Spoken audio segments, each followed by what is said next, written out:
Esa.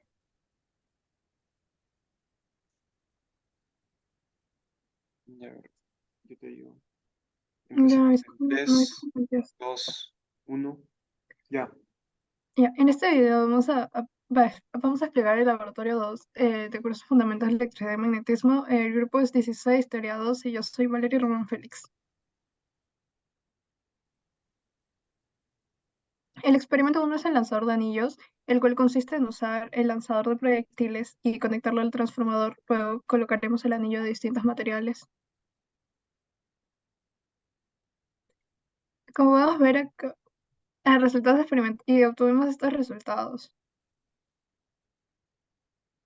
En el experimento 2, la inducción de electromagnética en una bobina fueron nuestros objetivos. Los siguientes. Y en este video podemos ver cómo el imán gira a una distancia adecuada de la bobina, girando en su mismo eje, y luego iniciamos el Logger Pro para la toma de datos, a lo cual obtuvimos estas gráficas. Y los siguientes resultados también.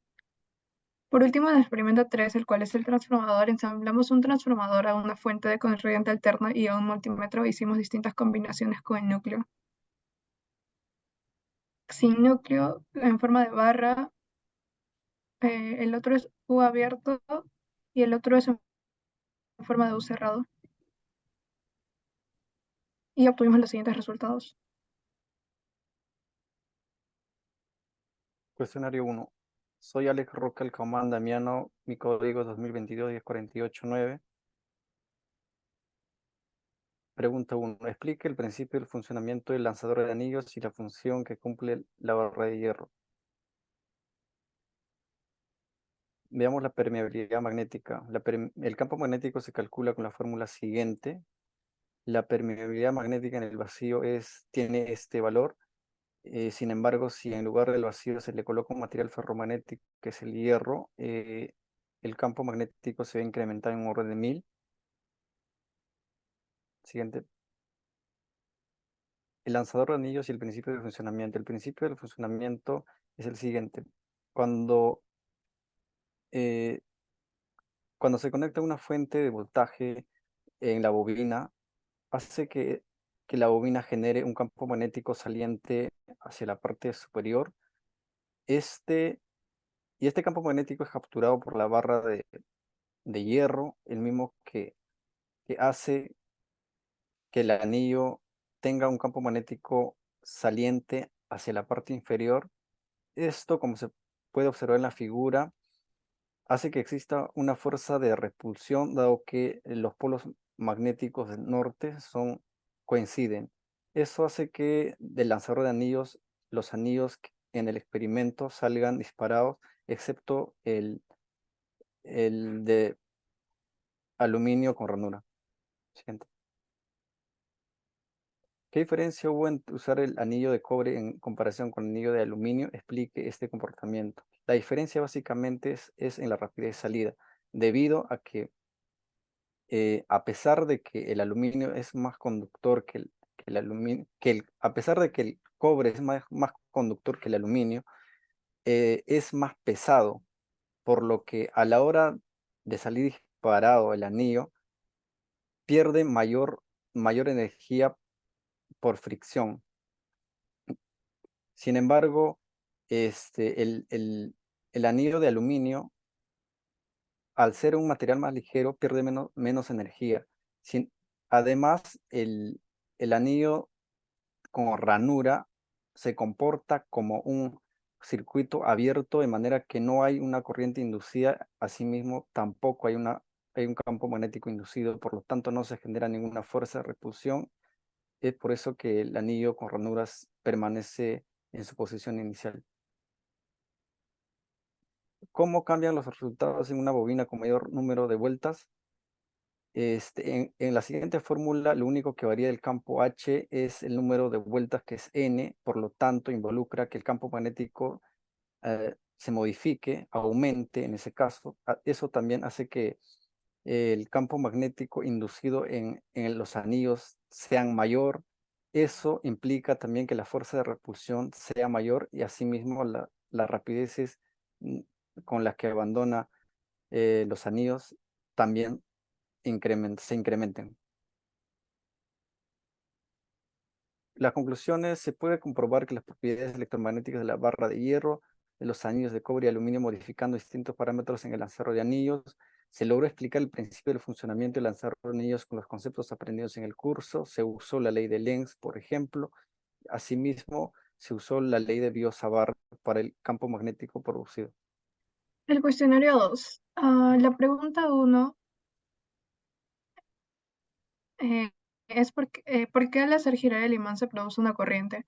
Por la ley de Faraday nos indica que cuando el flujo magnético cambia a través del tiempo genera una fuerza electromagnética y la presencia de esta está ligada a la inducción de corriente a través de un conductor, en el que podremos ver que en la fórmula del flujo magnético estará variando el ángulo, mientras que el área y el campo magnético permanecerán constantes.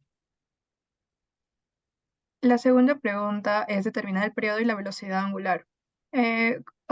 Sacamos una parte de la gráfica, la que más se parezca a una función sinusoidal, y obtuvimos, abajo se puede ver el periodo que es 0.372. Luego eso usamos para hallar la velocidad angular mediante la fórmula de 2pi entre t y obtuvimos el valor de 16.89 radianes por segundo. Hola, yo soy Alex Rodrigo Salvo Vicuña con código 2022-10317 y voy a explicar la pregunta 3. Utilice la ley de Faraday para aproximar el valor de la corriente inducida a pico, o sea, el I pico. Tenemos los siguientes datos experimentales, los cuales nos van a servir para hallar el campo pico, que es el campo máximo menos el campo mínimo, que tiene este valor. Tenemos la resistencia dada por el asistente, un área S con el radio que es 0.0625 y tenemos nuestra fórmula del flujo magnético, que es campo pico por el área por el coseno de la velocidad angular hallada anteriormente por el tiempo. Eso nos da un resultado del flujo magnético que se ve a continuación. Luego este flujo magnético lo vamos a derivar respecto al tiempo. Cuando lo derivamos va a tener signo negativo, ya que la derivada del coseno es menos seno, y tenemos esta magnitud. Ahora, para hallar el voltaje inducido, lo multiplicamos la derivada respecto al tiempo del flujo magnético por el número de espiras. Eso nos sale un resultado de 0.0589 por seno de 16.89 t. Y esto a su vez es la corriente inducida por la resistencia. Dividimos la resistencia para hallar la corriente inducida y nos sale este valor de acá. Pero para hallar la corriente inducida a pico, tenemos que hallar la corriente máxima. Y eso se sucede cuando el seno de teta es igual a 1. Entonces, como el seno es 1, solo nos queda la magnitud de 0.049. Eso sería nuestro I pico teórico. Pero sabemos que nuestro I pico experimental, por los datos, es de 0.01089. Entonces se ve que el I pico experimental es mucho menor que el I pico. ¿Pero por qué? Esto se da porque el área de S1, el área ideal teórica, es mayor que el área medida en el experimento. Esto significa que si es que el área es menor, por la fórmula la corriente inducida va a ser menor. Y eso es lo que observamos experimentalmente, ¿no? La corriente inducida pico experimental es menor que la corriente pico teórica. Ahora vamos a la pregunta de programación. Tenemos que, tenemos que, tenemos que importar las librerías y obtenemos la siguiente gráfica. Vamos a tener la gráfica del campo versus el tiempo. Acá se está corriendo. Tenemos la gráfica de la corriente del campo versus el tiempo, la corriente versus el tiempo, que se ve que es una función coseno y seno. Y lo que vamos a hacer es ajustar el campo a la función seno. Eso se hace con parámetros como es la amplitud, el b que es la frecuencia angular y c y d que son constantes. Para hallar estos constantes hallamos la amplitud máxima, la amplitud mínima, el periodo máximo y el periodo mínimo. Rellenamos los datos y obtenemos la siguiente gráfica. La línea roja es la teórica y la línea verde es la experimental. Se ve que coinciden. Ahora, derivando y haciendo los cálculos, tenemos la gráfica de la corriente inducida teórica. Como vemos acá, nos sale una corriente mucho mayor a la corriente experimental. Ya se explicó por qué se da esta variación. Y esa es la parte de la pregunta de programación. Por último, tenemos las conclusiones. Las conclusiones es que hicimos girar un imán a velocidad constante para variar el flujo magnético, ya que esto genera una corriente inducida en la bobina. También se obtuvieron las gráficas mediante Logger Pro. Se calculó el periodo y luego con la fórmula obtuvimos la rapidez angular. También utilizamos la ley de Faraday para hallar la corriente inducida pico teórica y se obtuvo que es mayor a la corriente pico experimental. Por último, tuvimos las gráficas mediante el código de Python. Hola, soy Milagro Alessandra Rodríguez Camarena y voy a responder el cuestionario del experimento 3.